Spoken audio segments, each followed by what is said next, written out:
Hi, welcome to I Love Palm Beach.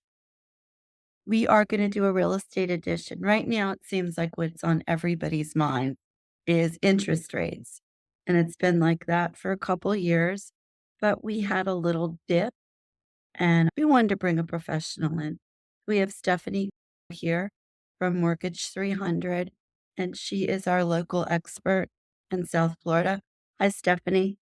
Hey, Rebecca, thanks for having me.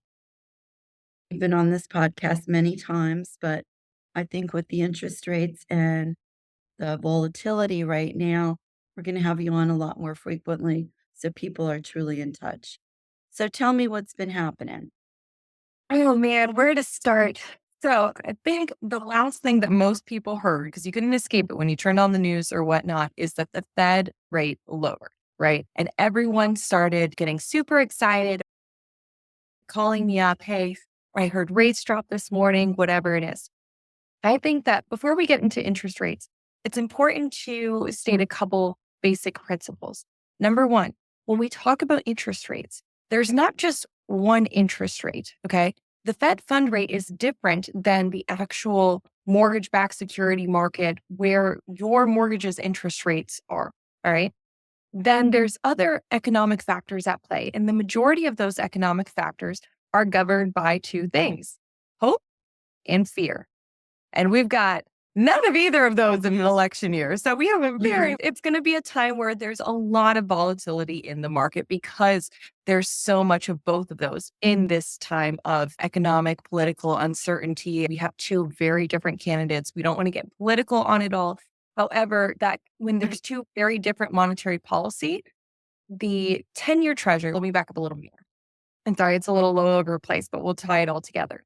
The closest indicator of where mortgage interest rates are is going to be the bonds market. All right. Because when there's economic uncertainty, people put money into the bonds market. So they have those government treasuries that are more of a safe investment.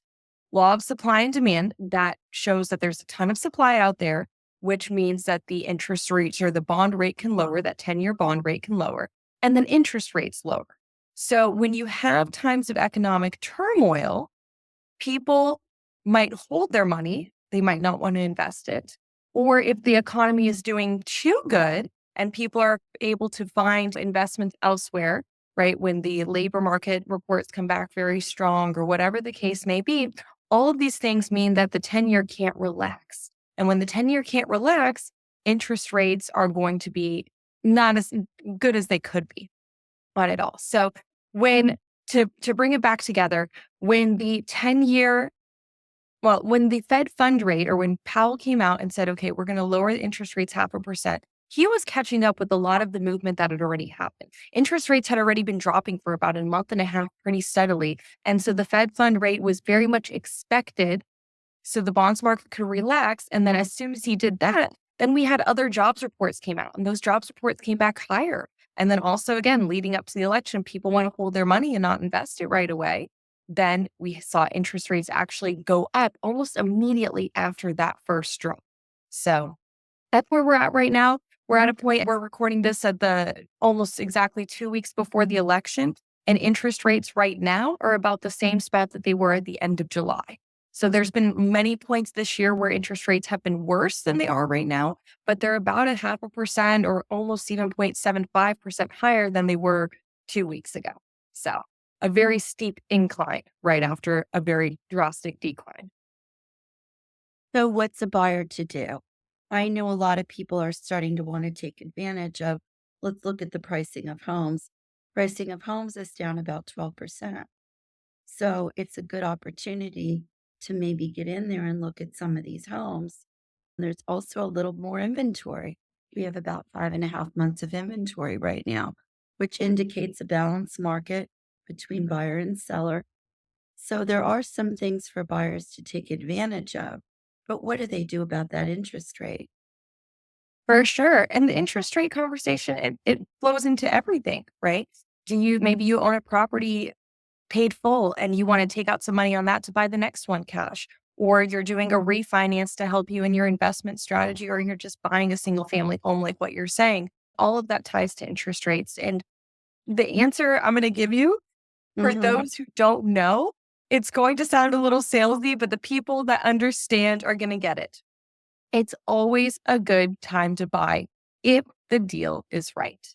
We can talk about where interest rates are, but at the end of the day, the numbers are what talk, right? If you are waiting for interest rates to drop so that you can, I'm going to use refinancing, for example, because it's a little bit simpler.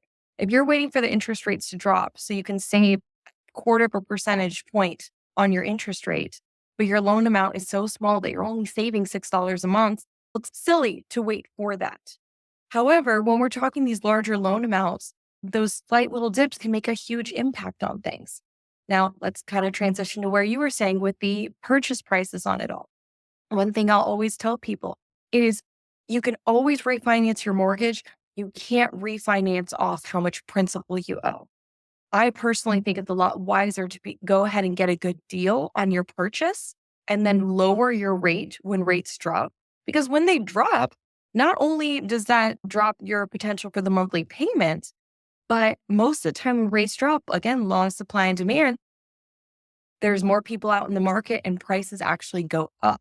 So if you're waiting for that rate to drop, you're also saying that you're waiting for those prices to go up. And I think people forget that those two things have to go hand in hand. That's how the law of all of this works. So if you can lock in your price now and just be comfortable with that in the meantime, you tend to make much more money doing it that way or saving a lot more money doing it that way. I agree 100%. Nobody wants to believe us that pricing is still up. Now, it is down a little bit, but we are in an election year. And that is typical that rates bounce around, prices bounce around, people feel uncertainty. But typically in South Florida, there's still a lot of demand. Ironically, I had an old customer of mine reach out. We were diligently looking for condos in Palm Beach maybe 3 years ago, and he was at probably the entry level, and you could buy under $1 million. He texted me yesterday and said, Rebecca, I should have listened to you. There was no way I can even get close to $1 million now, but I just felt the pricing would get better. And now he's priced out of the market. This has happened time and time again. So you really need a new home. Let's go look. You're looking for that investment property. We really need to get out there and look, because now you can even negotiate and we can fix the rates later. But what I find really ironic in this market is even my cash buyers have slowed up. What's your take on that? I think it goes back to the politics where people want to keep dry powder when they don't know which way things are going to swing because they don't know where to put their money. A lot of time people want that quick cash on cash return.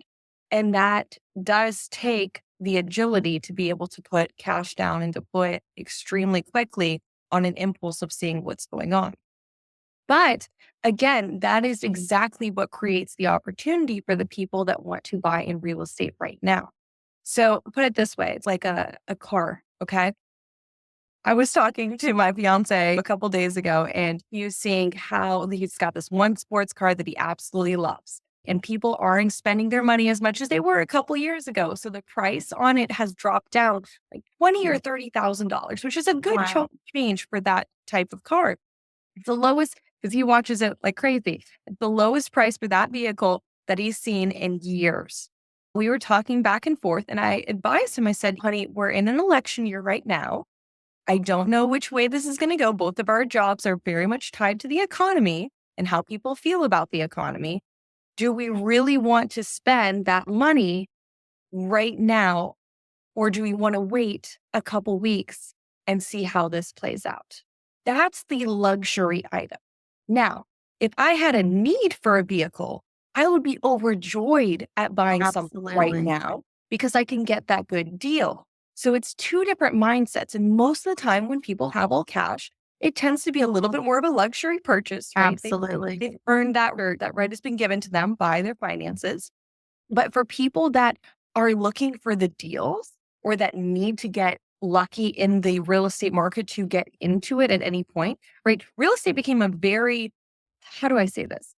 It used to be a lot easier for the average mom and dad or the average single person starting out to be able to purchase their first home, right? That American dream is slowly drifting away from the average individual because the prices of real estate have so quickly outpaced the average income in the United States.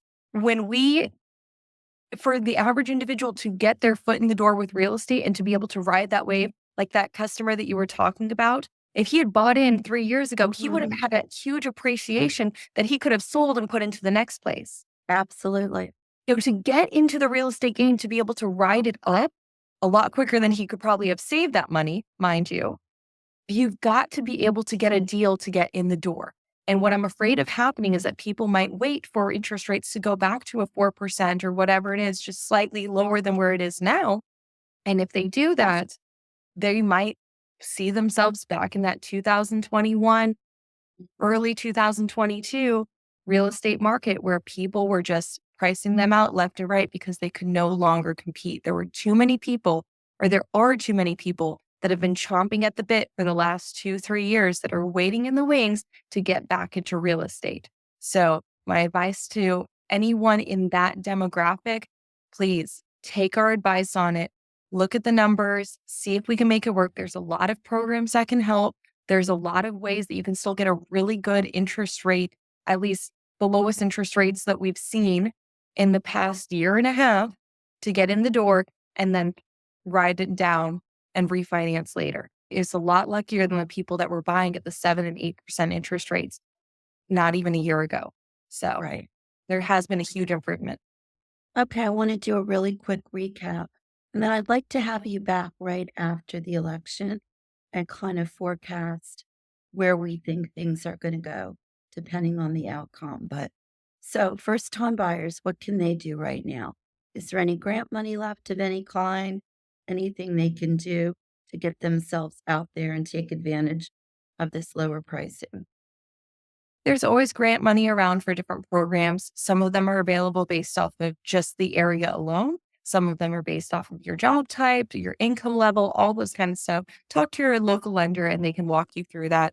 I say local because if you're looking for grants, you want to be working with someone local to the area because most of the grants are only given out by local lenders. Outside of that, again, because there's still that negotiating power, you might even be able to get some money back from the seller to help you with your closing costs. That is a reality that we are still experiencing that's probably going to go away pretty soon. Yeah. Uh, and then go ahead. So, just talking about grant money so people understand, it's usually something offered by a county, municipality that's going to give you some additional money to use for closing costs. There's no payment on it. It's often payable at closing, but essentially you're using somebody else's money. Sometimes you can use it to lower your principal. So then let's go to that mid range buyer who's a homeowner who's buying that house around the $1 million range. What does life look like for them? Mid range at $1 million. It's I know crazy. average prices in Palm Beach County are in the nines. So, It's you crazy know, that that's the reality that we're in right now. And that's the type of price point where rate makes a big deal on things.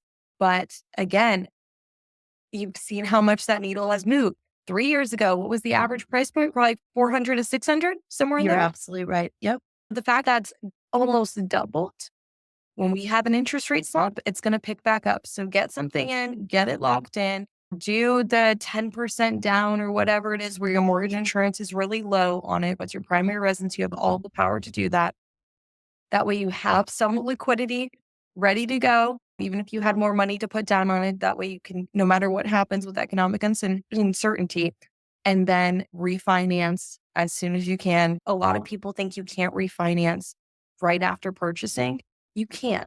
Now, a lot of times the lender will have a penalty on their side if you refinance within the 6 months, but just talk to your lender and they'll be able to guide you through some really great options. You're not stuck with that interest rate very long. Then one thing, let's go to the luxury market or maybe the business owner that doesn't have all the documentation to show the income they make. What kind of programs are out there for them? There's so many options for creative financing, especially in this day and age. We even have the no documentation programs that are much cheaper than a hard money loan and they operate in the same way. Those are going to be probably somewhere in the 9% right now if you have decent credit. So there's really great options for the whole gamut of buyer. Obviously, there's the investment cash flow ones where it looks at it like a commercial purchase on it. But we are in the land, South Florida, there's a lot of people that make a lot of money. And in order to have that much money, most of them are very strategic in how they file their taxes. A lot of people don't show a lot of money on paper, and it can be a lot more efficient. Obviously, have a full consultation. We can run the numbers on it all, but sometimes it can be a lot more efficient to pay a little bit of a higher interest rate and save a whole lot more money on your property tax, or not your property tax, your income taxes. Because not only is there that easy trade off, but the mortgage interest that you pay is also a tax deduction, which helps you in future years as well too. Okay, thank you again. It's so nice to have you back with us. And we're going to see you in just a couple weeks again.